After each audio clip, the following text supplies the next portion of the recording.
right. Welcome to the Sunday night podcast for Profit Architect.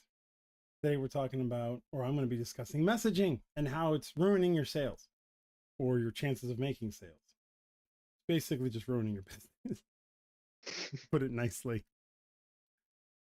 So when you real quick, I want to start with a question for you, Nick. When you think of messaging when it comes to your business, what do you think of?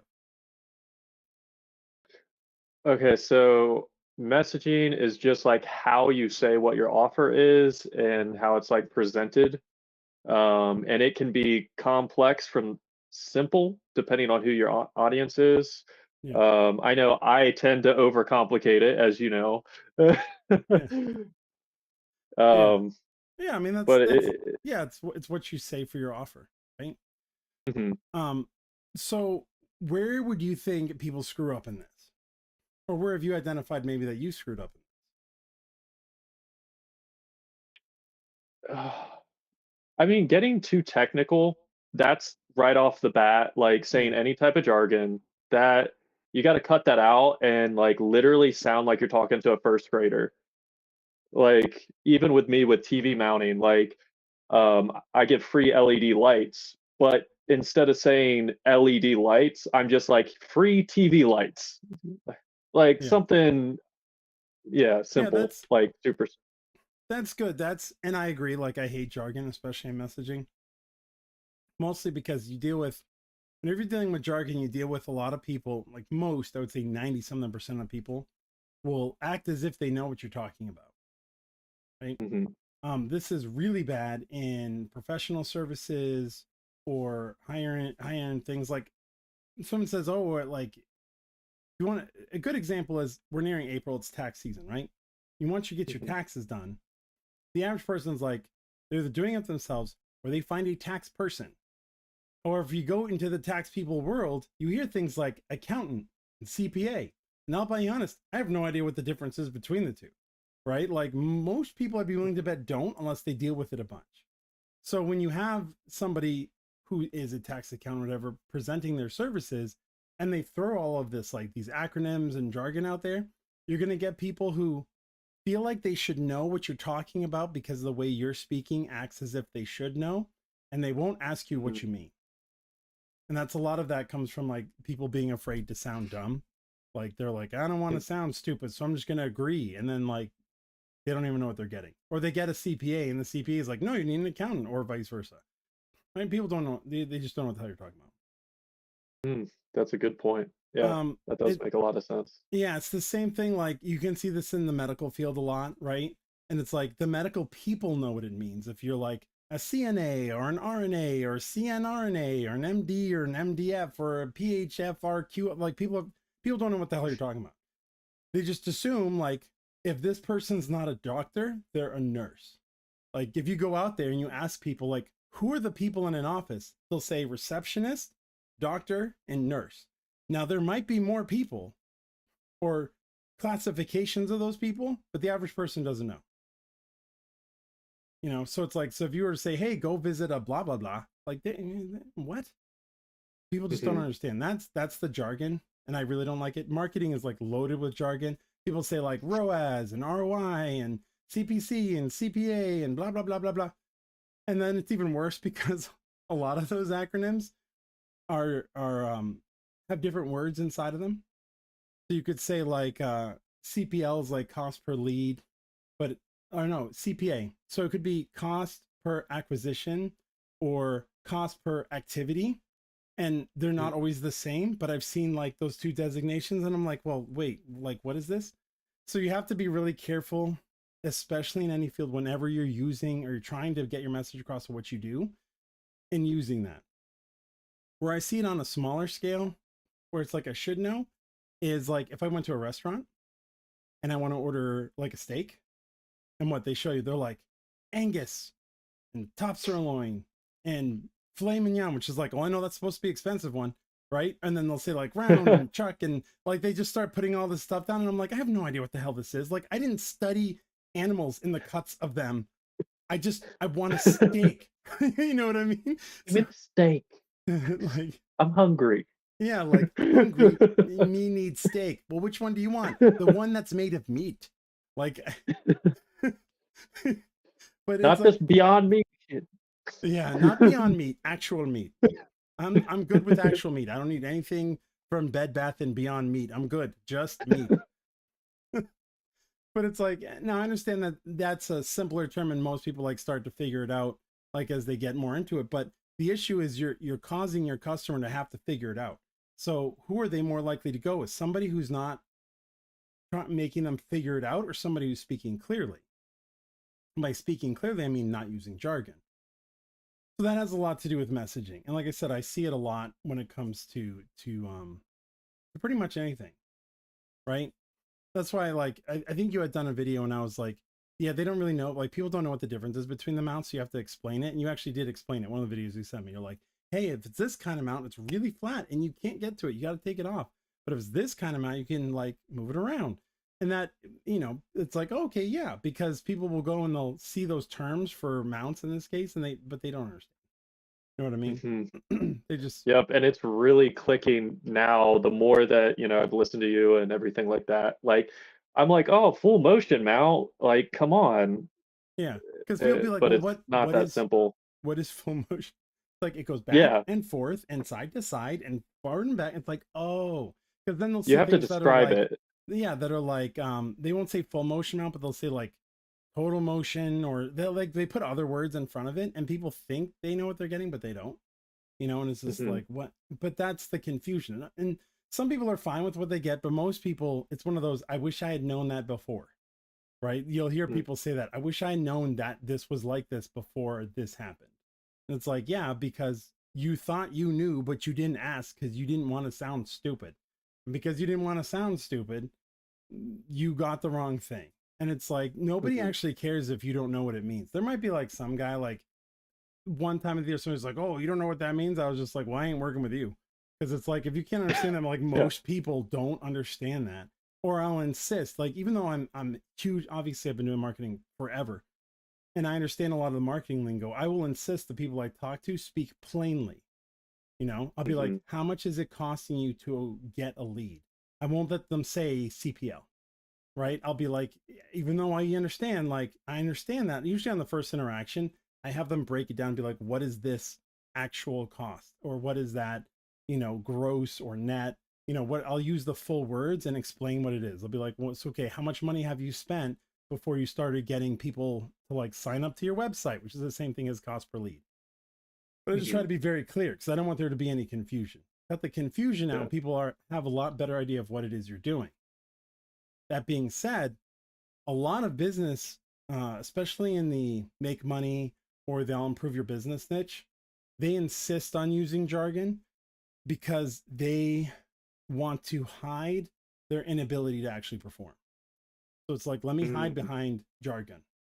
Um, Businesses do this, or they used to do a lot, like pre-COVID, where you'd have these meetings for like middle management where you wouldn't really do anything. You'd all just sort of sit around and talk about whoever wanted to sound important, and people would throw out jargon. And then like online, there was this, it was like business jargon generator that you could go in and it would spit out a bunch of nonsensical jargon that made you sound smart, and everybody would agree because they think they know what it means, but it just makes it sound really good, right?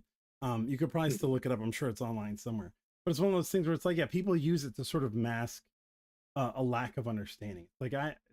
To me, it doesn't matter how big of a word you can use. What matters is how clearly I understand what you're saying. And if I Hmm. can't clearly understand what you're saying, you're not doing a very good job at communicating it, even if you're using a 15 syllable word. You know what I mean? Like, that's just the way it is. So calm your rhetoric. Yeah. But that's only one part of messaging, right? And that tends to be the part that people like yourself focus on when they first sort of get a grasp on messaging, which isn't a bad thing. Like I said, cutting the jargon out helps. But the reason why messaging will prevent your sales or might ruin your sales is because you in your offer or in your ads, you're actually selling the wrong thing, right?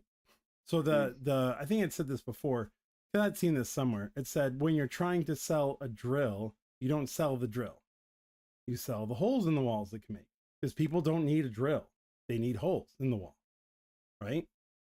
And it made me think of hammers, right? So you have a hammer, and then you have a nail gun. Why isn't it called a hammer gun? Yeah. Right? Essentially, Yeah. what it's doing is putting whatever bajillion pounds of force behind that nail to put it through the thing. What do you think you're doing with the hammer? Right? You'd be like, let me hammer these nails in. Well, that's doing it with a machine, a compressor. So why isn't that called a hammer gun?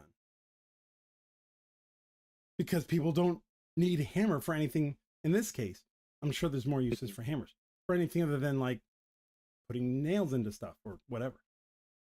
So it's like, right.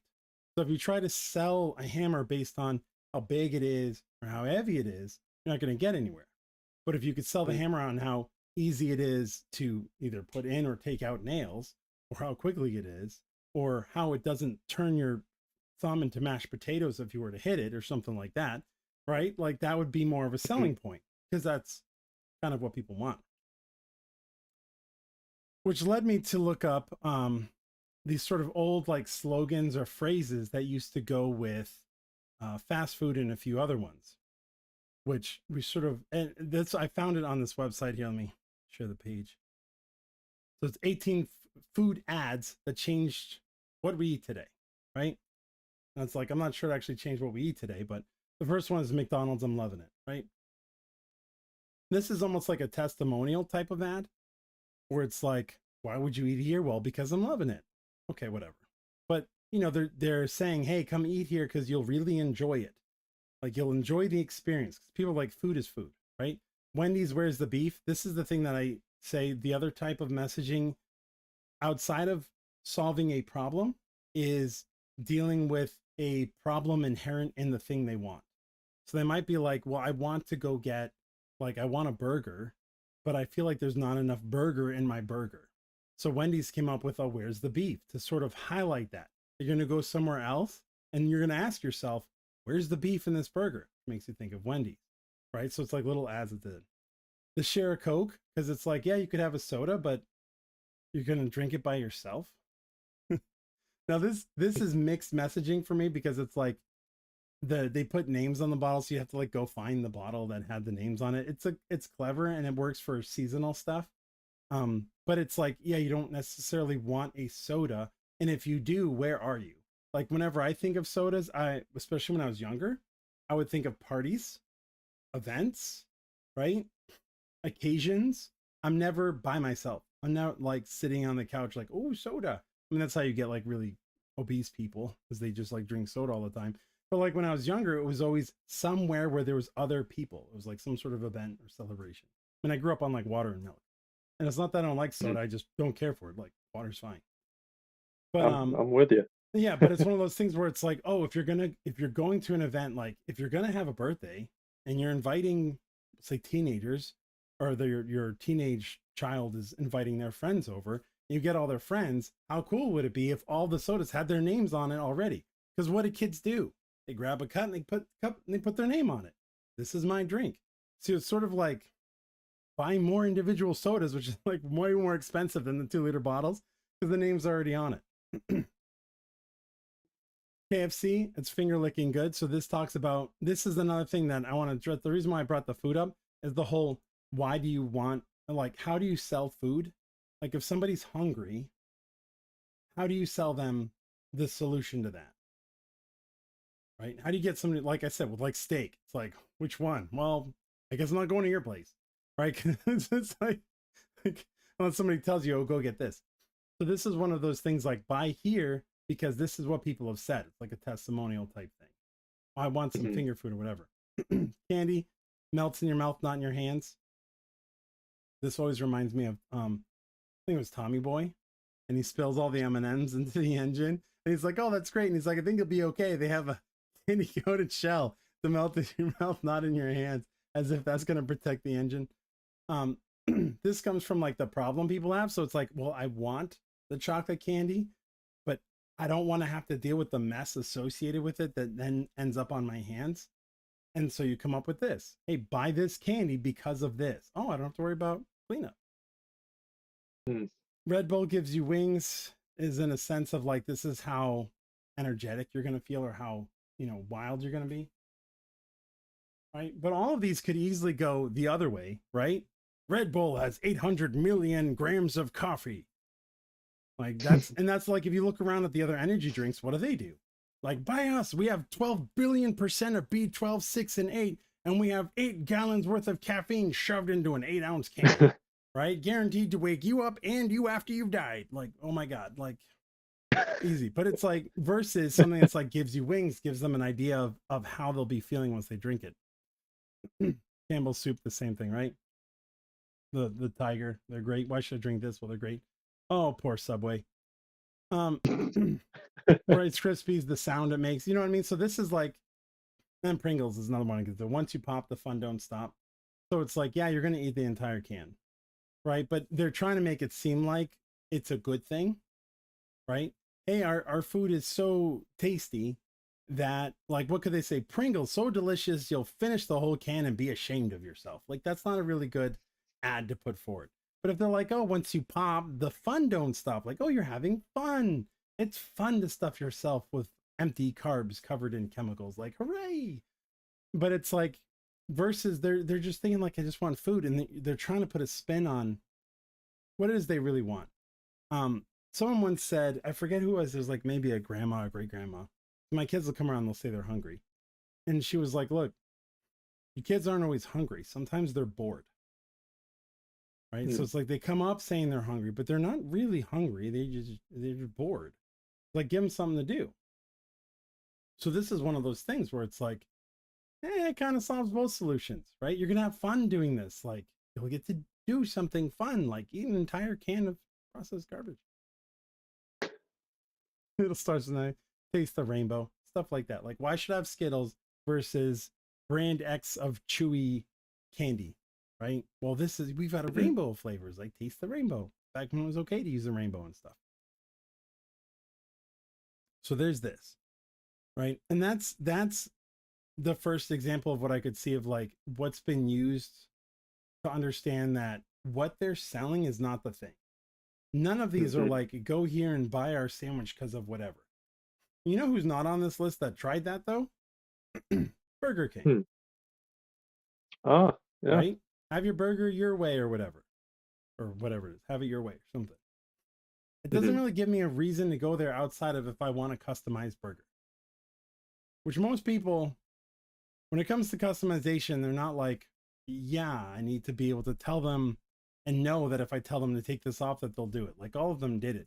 But Burger King was like trying to bring that in. And it's like, well, they were like number 2 for a while. And Wendy's was number 3. Why is Wendy's more memorable? Why than Burger King's is? Right? And then they have the guy in a crown, like, harassing people. So it's one of those things where it's like, and I see it even now.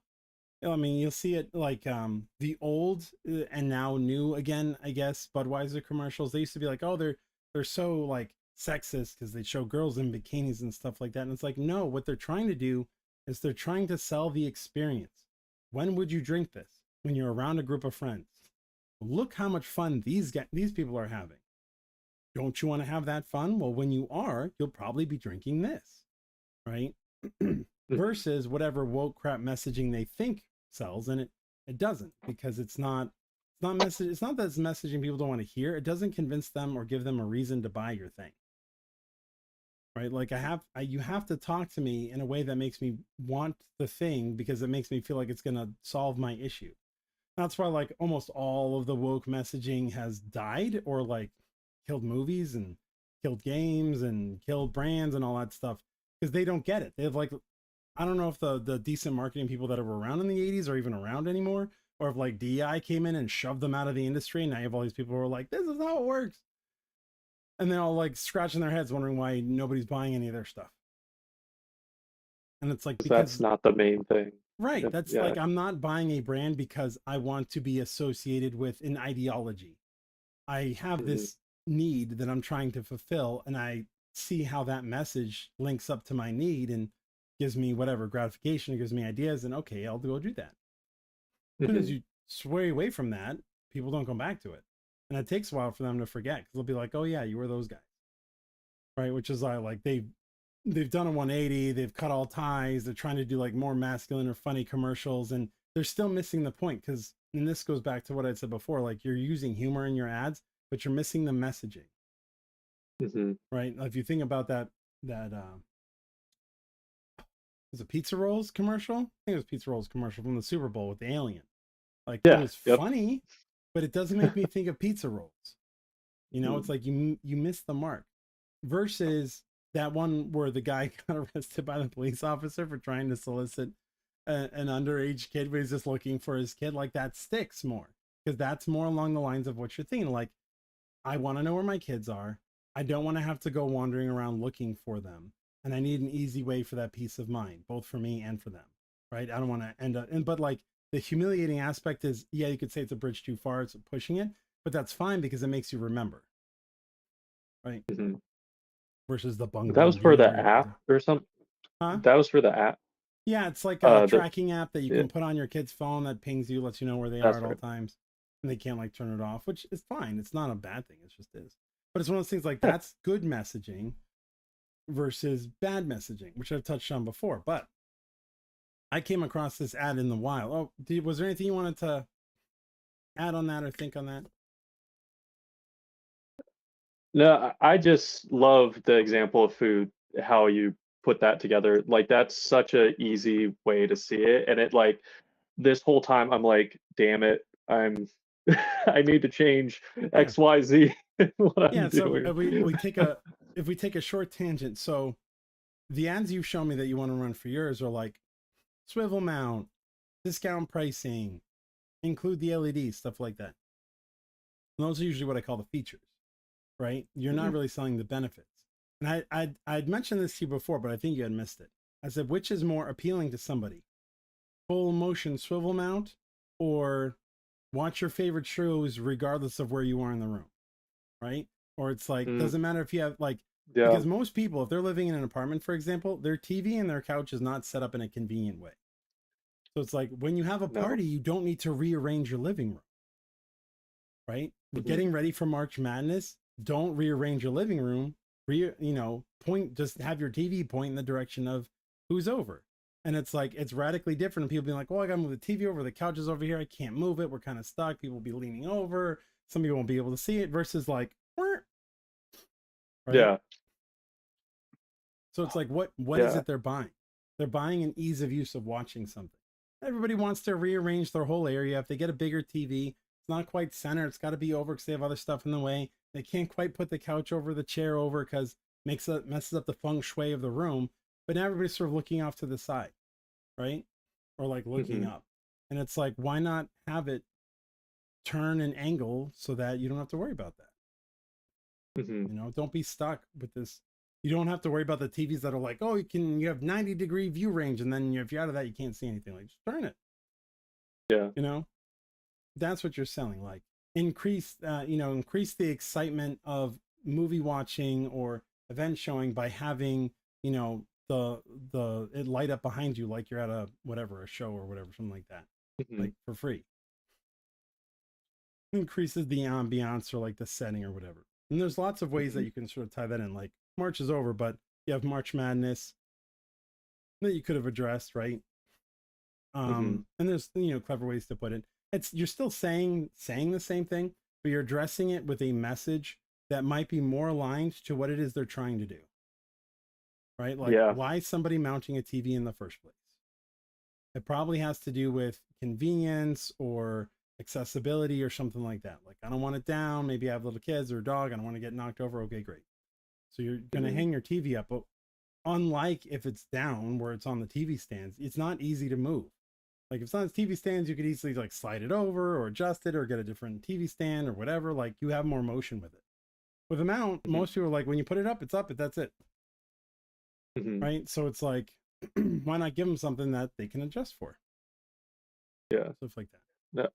Oh, see, and like I hearing this, it's like I say aspects of that even when I'm in a home and like explaining things, but Yeah, it's not, it's like I do it completely out of order. Like again, like you were saying, like focusing on the full motion mount first and all that, the features instead of just switching it and do yeah. benefits and This is the experience you're yeah. trying to get. Like you'll get it with this, and then you can have the rest of it, whatever. Mhm. So that caused me to come across, I was just like scrolling and I saw one of these ads. Let me pull this up. I'm gonna see if I can make it bigger, but I don't know if I can. If you're on mobile, you're kind of out of luck. We'll zoom in a little bit. All right. So this was the ad. It said your ad agency doesn't want you to take this quiz, which is classic, right? This is one I've said, like, if you're gonna do something like this, say like with the roofers, right? Before you sign your contract, take this quiz, stuff like that. So this is very much in those lines, which is why it popped out to me. Mhm. The image is whatever. The image, like, I get what they're trying to do with the image, but they could have done a better job of it. But the text is what brought me in, where it says your ad agency doesn't want you to take this quiz, this 3-minute quiz. So we're emphasizing how short it is. Tells you if your ad agency is actually driving growth or just collecting retainers.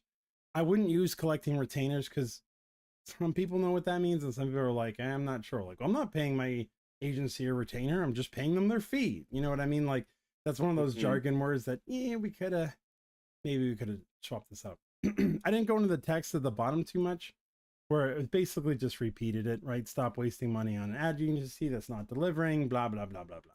So I was like, let me see what happens in this, because this is a good start. And this can be taken almost anywhere, whether you're plumbers or whatever. Like, you could do the same thing with hanging TVs, right? Your local handyman doesn't want you to take this quiz about TV mounting or something like that, or what Best Buy doesn't want you to know about their mounting TV services.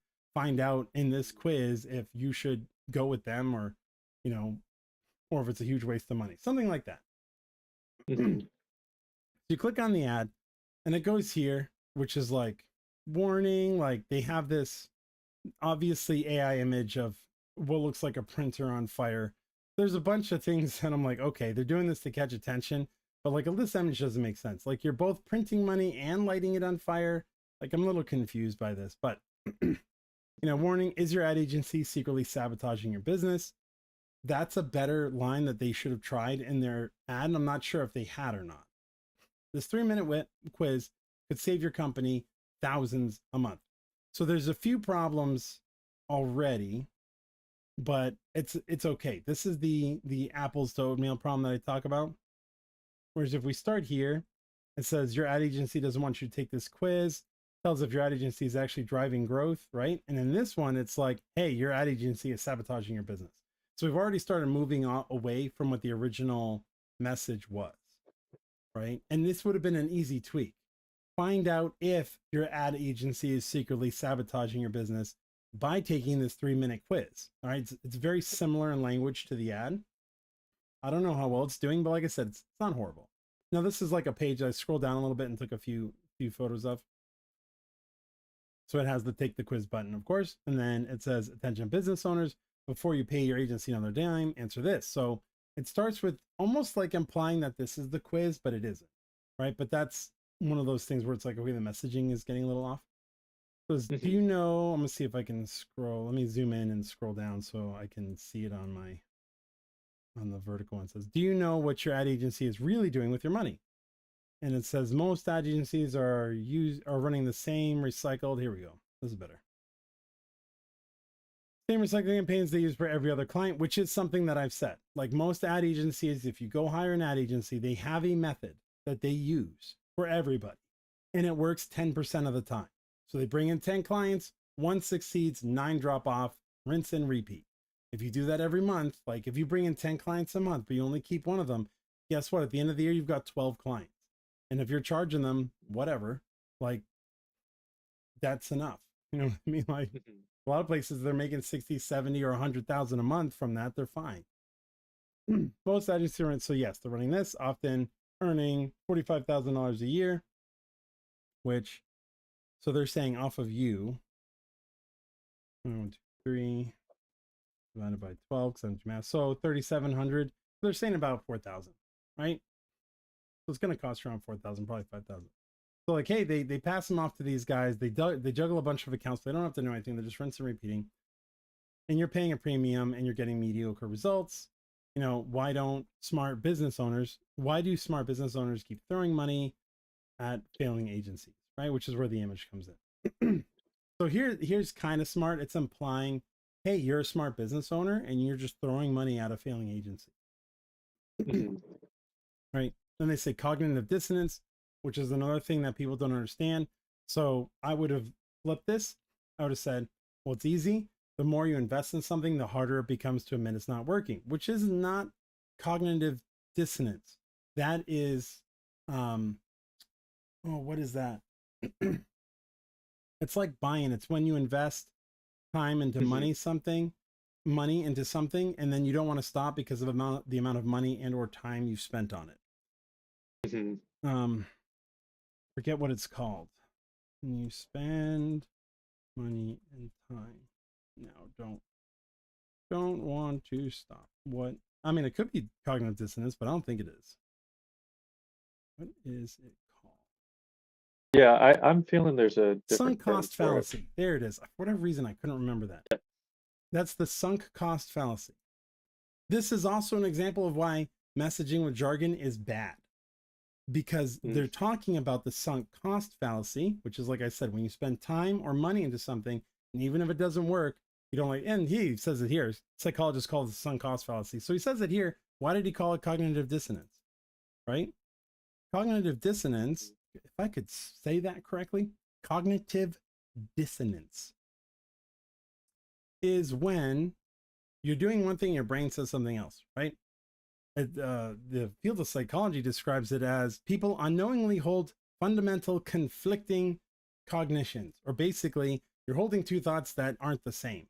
And the longer you try and hold that, the more painful it gets for you. And eventually you snap, right? So it's Mhm. like, if in your head you say, the sky is green, but then you see that the sky is blue, and in your head, you're like trying to wrestle with that between the two, that's cognitive dissonance.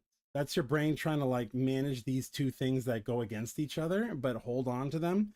And at some point in time, one of them snaps, and then you like bounce off to the other one. Where you see cognitive dissonance a lot is the fake it till you make it people. So act as if you're wealthy when they're not wealthy. That's cognitive dissonance. They're holding in their head that they're wealthy and they're trying to behave that way, but also in their head is the reality that they're not wealthy. And so Mhm. the longer that goes on, that puts strain and eventually it snaps. That is not the same thing as the sunk cost fallacy. But this is an example of jargon being misused.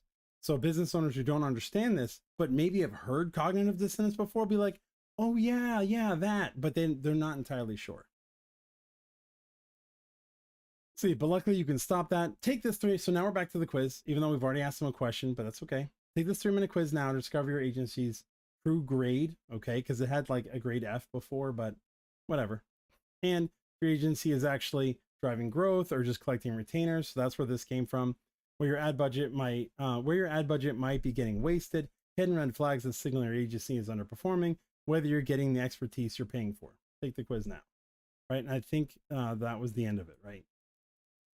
Yeah, then it was just like, hey, now it does say the bottom disclaimer: sales figures and campaigns results listed above are in my marketing materials are not typical results, because you have to say that stuff, right? And this is not typical, blah, blah, blah, blah, blah, blah. Mhm. This is their first problem. So if you say take the quiz, I expect to take the quiz, but instead it's prompting me to put in my name and email address. Now I know why they're doing that, and this is most likely because their quiz feels like it takes longer than 3 minutes. So they're losing people. People aren't making it to the end, but they still want the leads that are coming in. So they're like, hey, I got an idea. Let's put this thing, their first name and email address at the front, and then make them take the quiz. The problem with this is you're going to lose more people who could be valid, and you're going to throw a monkey into the wrench, and whatever, monkey into the whatever. You're going to cause a problem. And you're going to cause a Mhm. problem because people will see this and give you false information because they're not sure if the quiz they're taking can actually help them. And they're not just going to give you their information without having any sort of validation that you guys know what you're talking about. So this was the first problem. I said, if someone clicks take the quiz, they should take the quiz. If you want them to put in Mhm. their details, you should say, click here to put in your details and take the quiz. So this was sort of like an awkward stop. I put in fake information. Sorry, guys, if you're seeing this. I doubt it, but if you do, sorry. So let me get to this page, right? And it does this jargon stuff. Does your agency provide specific measurable goals for each campaign? Example, increase ROAS by X% in 30 days. Maybe. Maybe they were told that, maybe they weren't. So I'm not a huge fan of this first question, especially because you didn't describe what ROAS is, right? I think Yeah. they could have left it at the, does your agency provide specific measurable goals for your marketing campaigns? Question mark. And then if they said, then I would have like yes, no, and not sure instead of a sometimes. Because I don't know any agency that only sometimes gives their information out, but they may not be sure of it. Like, okay. Has your agency presented detailed competitive market research or market insights specific to your industry? Now, this one is a little tricky. This is designed to get it to be like, well, obviously, those marketing agencies should do that. But most don't. And the reason why most don't is either you're getting a specialized agency, hence, like, if you want to break into roofers, like, there's usually a roofer marketing agency. Right. So the idea is the way they present themselves is as if they have this and you don't need it. Or it's possible some agencies will ask them, hey, have you done your competitor research and looked into your industry? And I can guarantee you they all say the same thing. Yes.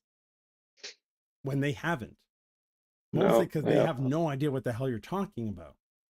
Did they look in the area and see if there are people who are similar to them? Yes. Do they know who they are? Yes. That's not really what you're asking them, but that's what they think you're asking them. So it's not a good question. This one's good, right? Has your agency created detailed customer personas based on your actual customer data? It's a good question, but it's also a bad question because some businesses don't want to hand their customer data over to the agency. So they'll say, hey, you can come in and run my ads. And if the agency says, awesome, can I get access to all of your customers? A lot of business owners will hesitate for that because they don't understand why they need it. And because most of them don't ask tactfully, okay, I believe I know it works. I've seen the data. In order for us to get a better idea of who's buying from you, would you give me access to your current customer base? Right? Makes more sense. But a lot of times business owners don't want to hand this over, which is like, okay. Can you log into your accounts and clearly see what changes are being made? This is probably the question I would have started with. Like, if I were to put together a quiz, this would be question number 1, because this is the most important question. And it's not just log into your ad accounts and see what changes are being made. I would say, do you have access to your ad account even without the ad agency so you can review the ads and the changes that are being made? And it's like, for example, or I would say, you know, are the ad accounts that are running your ads and marketing, do they belong to your business or the ad agencies, which is another one that I would ask, right? And the reason why I know this happens is I've talked to ad agencies before who are struggling, and the ones who are struggling have a very common thing. They run all the ads in their own accounts. They have people's, like they set up their people stuff on their accounts. And when I asked them why I was like, why do you do this? They were like, oh, because if they're our accounts, they're less likely to leave us. And I said, no, that's not how that works. Because if you're not getting them results, they want to leave. It's not because they don't have access to their ad accounts. Not having access to the material after they decide to leave pisses them off. I've never met a business owner who's like, no, I don't want access to any of the ads or data that were gathered on all my money that I was spending both in the ad account and on the ad agency. And I don't want to keep that. They get mad. They're not going to stay with you because you keep it from them, right? They're going to leave you and then tell everybody not to do business with you. It's completely different. So anyway, does your agency proactively communicate issues and solutions, or do you have to ask them what's happening? Now, this is sort of like a disguised question. And it's very wordy, like, hey, let's use as many 3 and 4 syllable words as you can. Like, or you could just say, do you have a regular weekly meeting with your ad agency to discuss results? You know what I mean? Like, that's a little bit more clear. It's fine, but it's a little bit more clear. So that, like, this is okay. Just could have been worded better. But like already, see, like these questions require a bit more thought. And so because of it, that's why I say it's not a 3-minute quiz. And this is probably why people are dropping off. If they're using too much jargon, you're too heavy on like your 3 or 4 syllable words. If people are on their phone and they're just trying to get through this in a quick 3 minutes, this quick 3 minutes feels like 30 at this point. Plus, I have no idea how many questions there are. Like, if I go back, see this bar at the top, which is where a lot of people will determine how far along they are? It like Mhm. doesn't move. Like maybe it is moving, but that's the smallest movement possible. So I'm on question 6 and it's like crawling across. Usually what I say when you're doing quizzes, the most questions you can get out of quiz before people bail is 10. And that's pushing it. 4, almost everyone will do, but it doesn't give you a lot of data. So I'm like, if you can get between 6 and 8 questions, you'll usually get people to finish just as they're getting frustrated, but you can get enough data and move on. And they clearly have more than 10.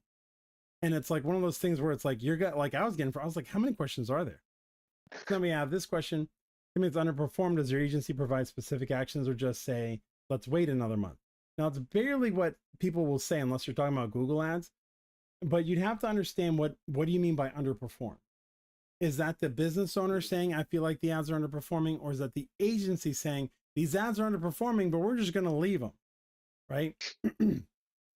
So that's, this is it's just a badly worded question because this is almost implying I should micromanage my agency, and I don't want to do that, right?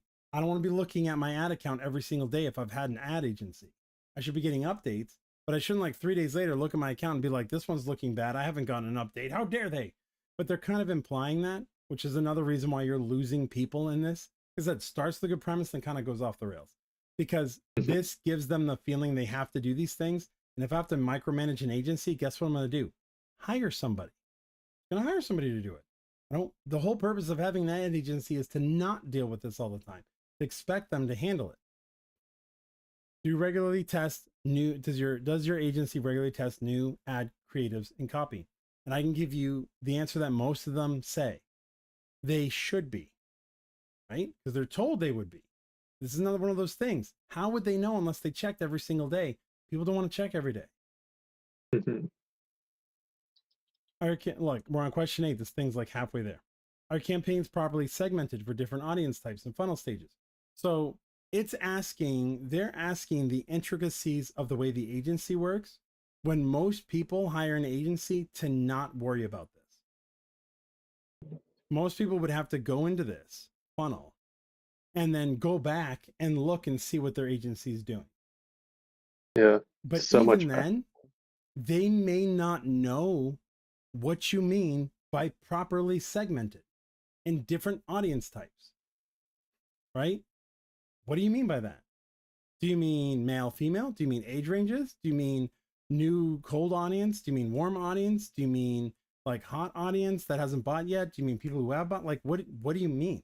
There's lots of stuff, right? And some people may not know what you mean by funnel stages, because I'm willing to bet the agency did say that. Kat has come to visit. She wants to get in on the messaging. See if she pops her head up. When something works well, does your agency quickly scale up? Another one of those questions where they're not going to know. They'd probably get further if they had a yes, no, and I don't know. Don't rub the microphone, Kitty. Look, we're on question 10. I'm like done at this point. Do you know exactly how your ad budget is being spent on each month? Yeah, on ads, right? Like, what kind of question is this? Like, if someone's like, it's going to be through that, like, they're going to see that they should be seeing their own receipts or their own invoices or whatever, especially if they're on Facebook. Like, they're going to be getting the invoices, or they're going to get like the thing that says, what do you mean exactly how your ad budget is being spent? And I bet you anything, it's one of those agencies that does campaign budget optimization. So they couldn't even tell you how their ad budget is being spent exactly every month. Right? Like, I doubt you can either, buddy. But that's question 10. We're on question 11. So like I said, at this point, I was like, I can't believe this is still going on. I took a picture of this because I was done at this point. Like, I was done, and I'm doing this for research. And I was like, God, I can't believe there's more questions. Can your agency clearly explain their optimization strategy beyond basic metrics? You know why they don't? Because most business owners don't understand optimization strategy beyond basic metrics. They're going to be like, that's too much. Just do what you got to do. Why are you making it seem like that's what I mean. Like, they're trying to set themselves up, but at the same time, they're making it hard for the business owner to want to deal with you because they're like, I feel like I'm going to need to know all of this stuff. And guess what? If I know all of this stuff, why am I hiring you? Yeah. Right? There's another one. Are you seeing consistent improvement in ROAS return? Now they spell it out. Return on ad spend month over month. Maybe, right? Like they could be, but this is also a tricky question. For example, they've got $5,000 in ads that they spend. The agency takes their $5,000 and generates $7,500. Not a bad ROAS. It's not great, but it's not bad, but it's positive ROAS. Agency costs $3,000. So the business owner is going to say, no, I'm $500 in the hole. Right? But that's not actually what's happening. What they're doing is they're covering your ad spend and giving you profit, just not enough profit to cover their own costs, which is common. And that's also why I don't like dealing with businesses that have very small budgets, because it's like I have to charge so little if you have a small budget just to get you to get enough return on your ad spend that it makes me working with you viable.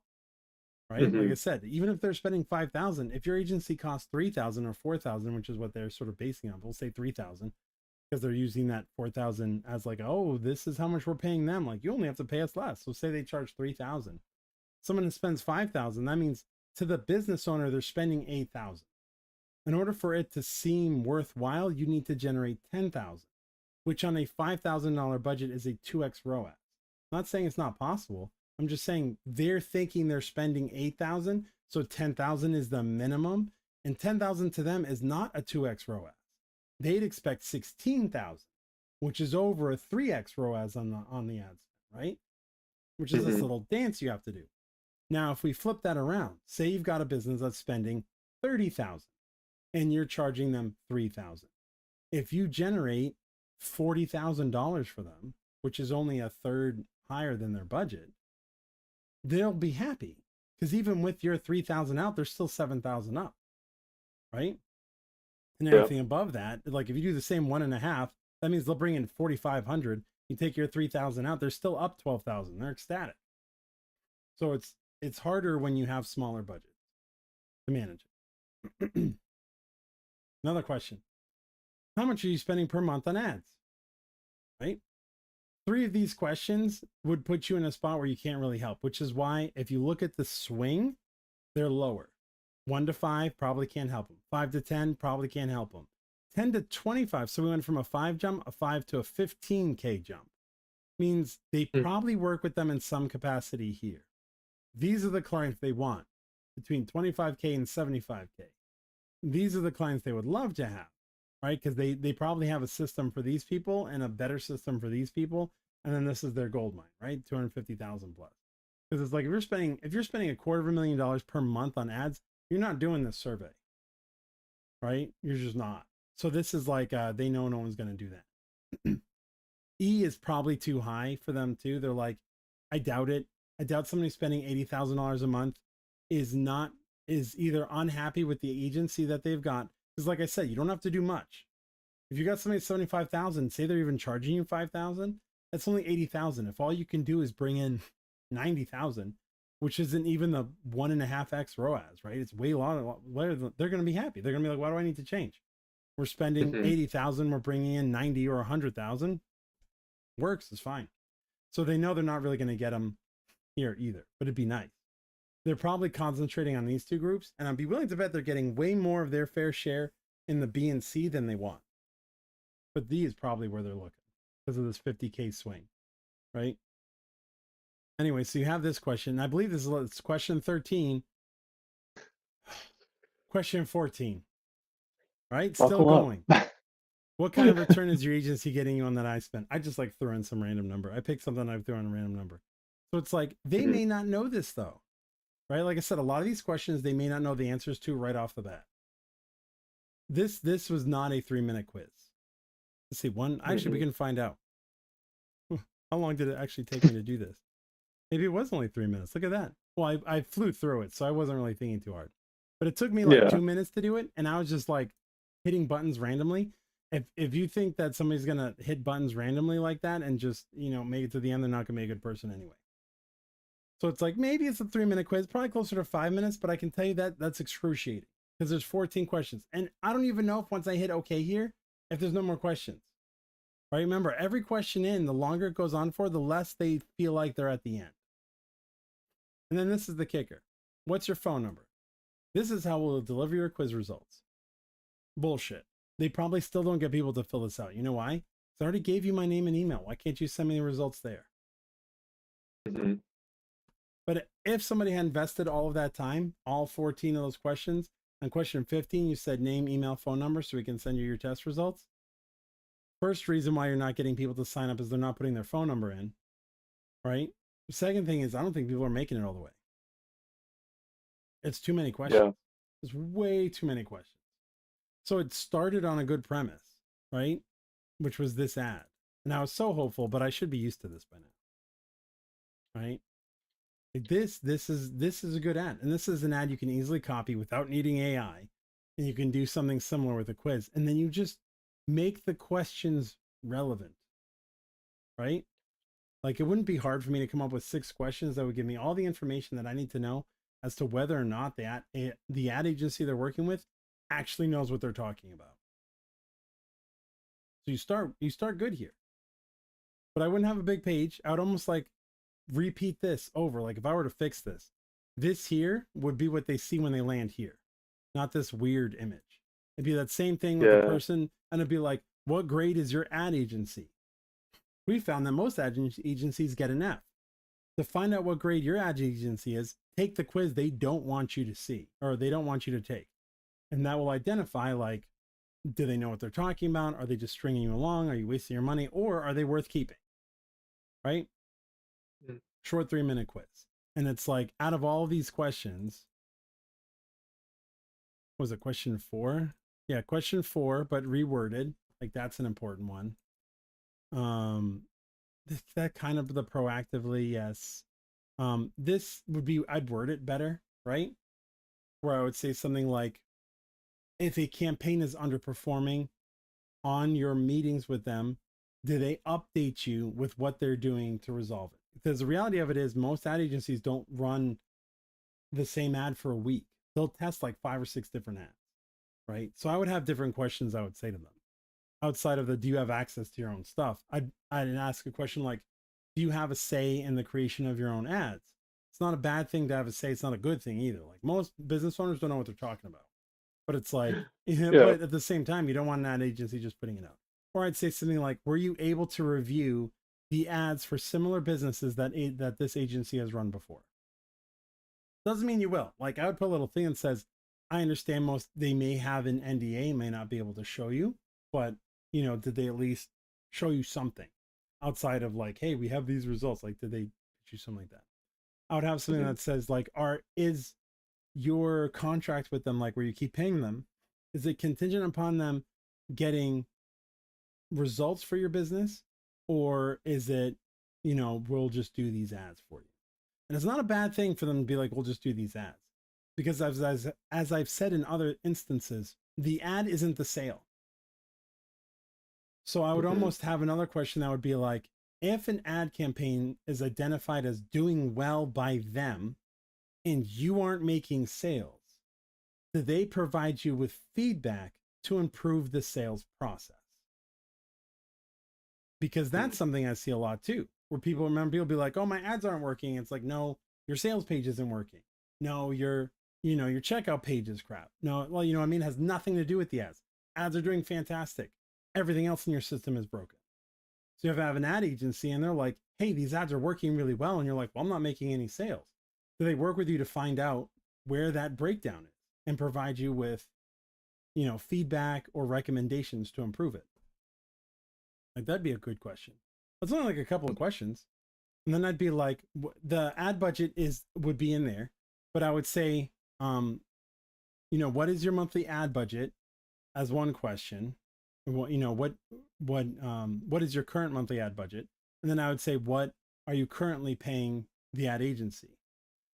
I don't know if I can get away with that last question, or it might be like optional, or I'd be like, if you're willing, please share the current cost of the other ad agency. But a lot of times, like if I had this kind of question, like this isn't a bad question, but I would lump everything below worthwhile into one. Hmm. So it would be like less than 10K, between 10 and 30K, and then it's like between 30 and 100, or 100 and up. And I'm willing to bet most people are either less than 10K or they're between 10 and 30, right? And if they're less than 10K, I would just pass them on to a course. I'd be like, I'd love to help you. You probably can get some results. You should probably drop the ad agency you're having, take the money that you're spending on them and put it into your ads, because you're not at a point where you need an ad agency. Hmm. You might want one because it's too much work, and I understand. I recommend you get this course, right? Or something like that, or jump on this group coaching or something like that to fix your ads, because you're just not spending enough. And if you don't spend enough, it's not, or if it's like, if Doesn't they put matter. in, Yeah. yeah, if they put in like less than 10K or 10 to 30K, I might have a mandatory, like, not a mandatory, I'd be like, how much are you paying your ad agency? And it was like less than 10K, I'd be like between 0 and 1,000, between 1 and 2,000, or between 2 and 3,000, or 3,000 up. So I can figure out, if they're spending less than 10K, but they're all being charged 2 to 3,000 or 3,000 and up. It's an easy thing to be like, drop them. Like, I'm not saying hire me, I'm saying get rid of them, because you're spending half your budget or close to it on the ad agency, and they may be getting you results, but you don't see them. Yeah. So there's an easier way to do this. I don't know what actually happens, because I'm not going to give them my phone number. Yeah. But it's one of those things where it's like, yeah, why, it started off so good. I was like, oh, this might be good. But then I see all little cracks. I see the messaging's off. Why did they move the name and email to the front? I can almost guarantee you, because they weren't getting leads, or they weren't getting enough leads. They were spending a bunch of money and they were only getting like a couple people to fill it out, and they weren't spending enough money, because they're the only ones who are willing to tolerate getting through that. The higher budget businesses, they either have a dedicated team. Like if you're spending 100K a month in ads, you probably have somebody doing it. So Hmm. if you have an ad agency, they really have to be worth their salt, or they're like known as the people you go to if you're spending this much. Like if you're spending $1 million a year in ads, you'd probably want to go with an ad agency that, yes, it's going to cost a lot, but can turn that million to like 2. Right? And the smaller, the Yeah. ones that are like, oh, 1,500 a month, 2,000 a month, they can't cut it. Even the ones at 10K probably are too common. That's one of those where it's like, yeah, it's 30K, because it's, why is that? It's a third of their budget. Be like, yeah, but I could probably easily make them 150,000 in the first couple of months per month. So yeah, it's only a $20,000 bump, but once I figure out what works there, it's just like you scale this other stuff and it just blows up. Then they Yeah. spend 100,000, they're making 200,000 or more, and it's like, end of the year rolls around, yeah, they spent 100 grand on you, but they made 900, so they don't really care. Yeah. It's a no-brainer. Or they spent 300 and they made 700, whatever the math is, but they made a lot. They made 2 or 3 times the cost of the ad agency. But that's messaging. It's like they started off so good, and then they're using heavy jargon. They're like, people are on their phone flipping through, and you're asking them 5 4-syllable or 3-syllable words in one sentence, and they're like, I don't know what the hell this is, right? Like, you gotta think of where they are. Yeah. And most people, as I said, they're not going to lose numbers till like they meet somebody. So even if they go through this, you're going to call them the next day and they're like, well, I'll really know what's going on Friday afternoon when I talk to them. And it's just like, Yeah. okay. But that's what I wanted to share. Any thoughts? Think it was neat? Yeah, that was awesome. That's also that's like one of the most important things with like any aspect of your marketing or advertising. Like Yeah. if your messaging is not aligning with your audience, like it doesn't matter what you're doing. You could do like some fancy whatever video, whatever, but Yeah. if you're too complicated with how you're talking or anything like that, like you're gonna lose them. It's not gonna lead Or to you're making it sales. seem like, in this case, you're making it seem like they should know all this data. When Yeah. a lot of part of the real cognitive dissonance is them thinking they should know this data while at the same time not wanting to know this data, which is why they hired an agency. Like that's Exactly. natural Yeah. cognitive dissonance.